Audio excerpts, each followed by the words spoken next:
यदि आप हमारे चैनल के सभी गाने को पसंद करते हैं तो डीडी प्रोडक्शन हाउस के यूट्यूब चैनल को लाल बटन दबा के सब्सक्राइब करें और घंटी के निशान को जरूर दबाएं।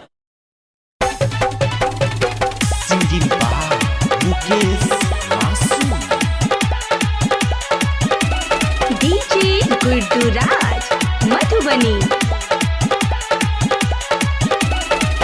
50-100 रुपया भोल दे दी 50-100 रुपया भोल दे दी नमना कोनो छौरी के दिह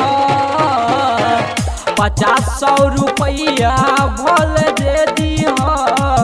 नमना कोनो छौरी के दिह भैया गाछ के बतिया याद कली धार कथ के बतिया याद कली नमना कोनो छौरी के दिह 50-100 रुपया भोल दे दिह नमना कोनो छौरी के दिह। डीजे गुड्डू मधुबनी डीजे गुड्डू मधुबनी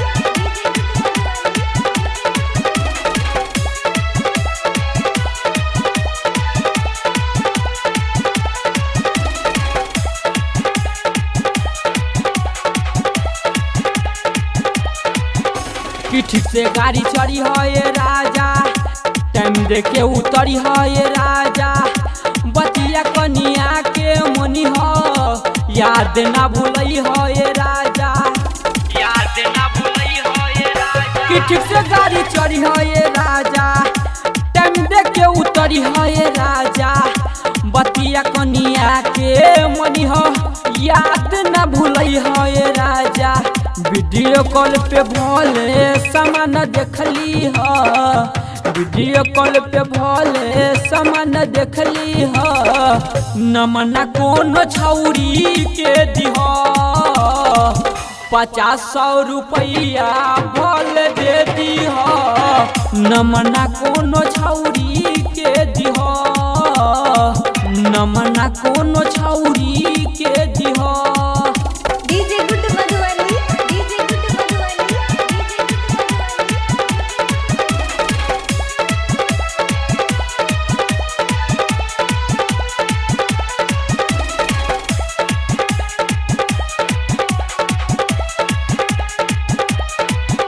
ना कोनो छौरी के छुअब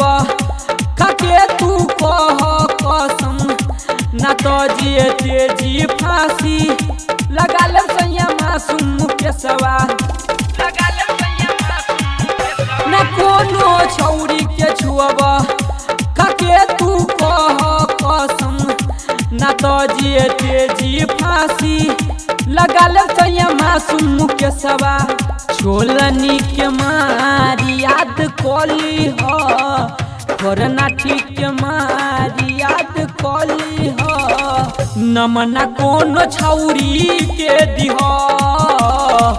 50-100 रुपया भोल दे दिह नमना कोनो छौरी के दिह